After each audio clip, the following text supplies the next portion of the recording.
안녕하세요 여러분.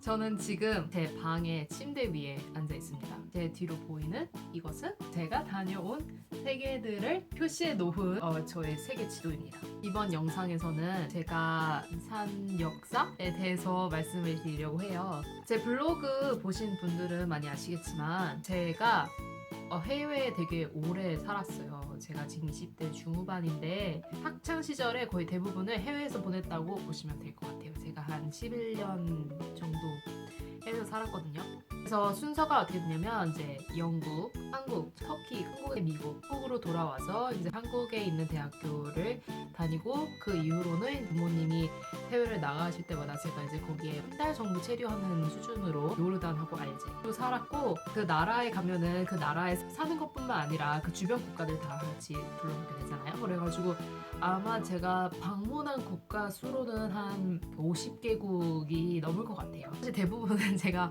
어렸을 때 영국에서 살 때 그 유럽의 국가들이 많으니까 유럽을 거의 간 거여서 유럽에 대해서는 사실 기억은 별로 없고, 이제 제 기억에 남아있는 거는 그 초등학교 시절에 보낸 터키서부터 이제 거의 기억이 시작이 되는 것 같아요. 그래서 제가 이런 삶을 살다 보니까 많은 분들이 이제 공통적으로 저한테 이제 제가 산 경험에 대해서 궁금해 하시는 부분들이 있으시더라고요. 제가 몇 가지 생각나는 거를 정리를 해서 그거를 여러분께 그 답을 말씀해 드리려고 합니다. 아무도 묻지 않았지만. 첫 번째 질문은 어느 나라가 가장 좋았냐? 초등학교 시절을 보낸 터키가 그래도 제일 좋았어요. 그냥 뭐 초등이기도 했지만 이제 터키 사람들이 터키 여행 가신 분들은 아시겠지만 굉장히 친절하고 엄청 이제 프렌들리하거든요. 저는 특히 이제 거기서 영국 국제학교를 다녔기 때문에 거기서 유일한 동양인이었어요. 그래서 굉장히 특별 대우를 많이 받았던 것 같아요. 인종차별적이라기보다는 제가 동양인이기 때문에 이제 모든 생일 파티에 다 초대가 되고, 뭐 International Day라서 국제의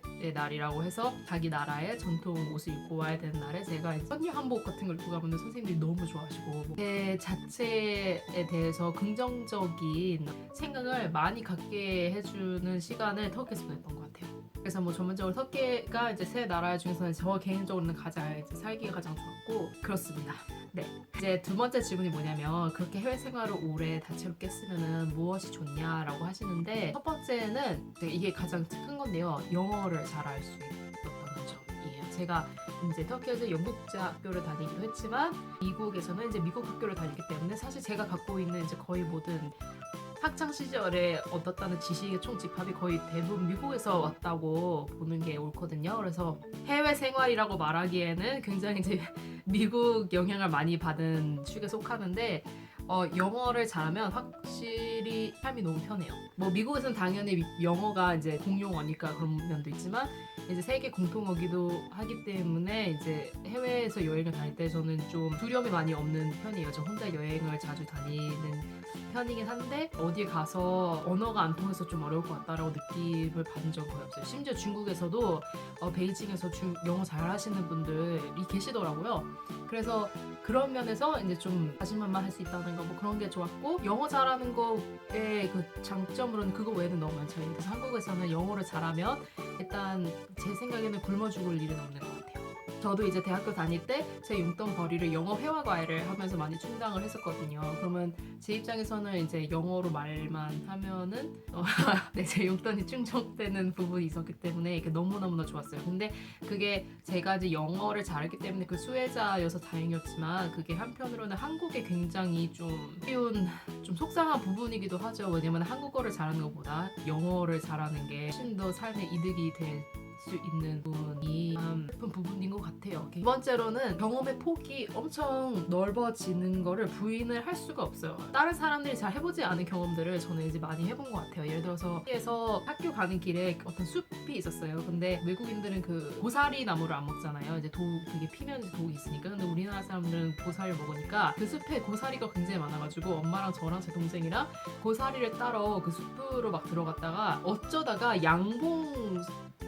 벌, 꿀벌을 키우는 그런 장소에 뜬금없이 도착을 하게 된 거예요. 근데 이제 그 아저씨가 굉장히 친절하게 저희한테 이제 막 집으로 들어오라고 막 하시면서 대접에 꿀을 담아서 꿀 먹어라 그래가지고 어렸을 때 저랑 제 동생이랑 너무 단데 막 그걸 먹고 그런 기억이 있는데 뭐 다른 사람들이 흔히 할 수 있는 경우는 아닌 것 같고 그 외에도 이제 미국에서 특히 교육 받으면서 좀 많은 사회적 이슈나 이런 거에 대해서 생각을 할 수 있는 시간들이 많았던 것 같아요. 뭐 제 친구가 동성애자는 아니었는데 이제 미국에서부터 이제 선생님 중 한 분이 이제 바이섹슈얼 하신 분이 계셨어요. 그래서 그분이 이제 감독을 하는 그런 뭐 LGBT 이제 레즈비언, 게이, 바이섹슈얼, 트랜스 커뮤니티 해가지고 그런 이성애자를 제외한 모든 어떤 성적 스펙트럼 안에 있는 사람들을 위해서 싸우는 그 학교 동아리가 고등학교 때 있었는데 제 친구가 그 동아리에 소속이 되어 있었어요. 그 친구는 동성애자가 아니었음에도 불구하고. 근데 그때 당시에 저는 이제 아무리 뭐 미국이 게이들을 옹호하고 뭐 지금 이제 동성애 결혼이 미국에서 합법화가 됐고 뭐 그랬지만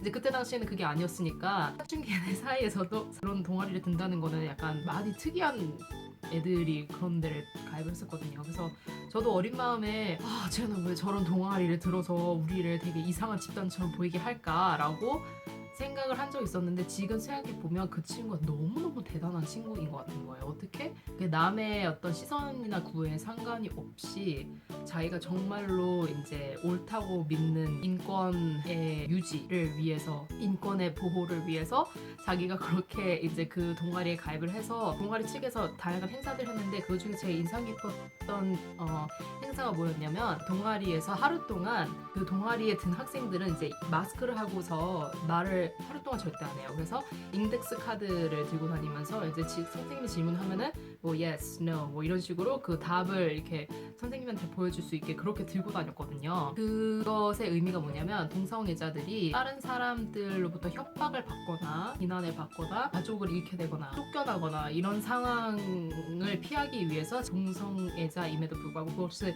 말할 수가 없는 입을 어쩔 수 없이 사회적 압력에 의해 닫고 사는 그 사람들을 대변하기 위해서 나도 오늘 하루 말을 하지 않겠다 라는 이제 침묵적 시위를 하고 있는 거거든요. 근데 학교 측에서 그거를 인정을 하고 심지어 수업 시간에서도 걔가 만약에 말을 해야 되면 그 아이가 이제 인덱스 카드로 소통을 하면은 선생님이 그거를 인정을 해줘. 왜 너 수업 시간에 마스크 끼고서 말을 안 하냐 이렇게 비난하는 선생님은 한 명도 없었거든요. 그런 거를 보면서 이제 제가 블로그에도 수차례 글을 올렸었지만 제가 인권이라든가 다양한 성애에 대한 보장권 뭐 그런 거는 물론이고 뭐 이제 뭐 성차별, 뭐 장애인 차별, 인종차별 뭐 그런 것들에 대해서 어떤 평등성에 굉장히 제가 관심이 많은데 미국에서 겪었던 그런 경험들이 제가 그런 가치관을 가질 수 있게 많이 도움이 된 것 같아요. 그게 뭐 한국인들은 그렇지 않은데 나만은 이런 생각 가지고 있다라고 말씀을 드리는 게 아니라 이제 좀 더 그런 생각에 더 이렇게 노출될 수 있는 좋은 환경을 제가 가질 수 있었다는 그런 차원에서 말씀을 드린 거고요. 이제 마지막 질문으로 넘어가면은 해외 경험을 많이 한 것의 나쁜 점은 뭘까?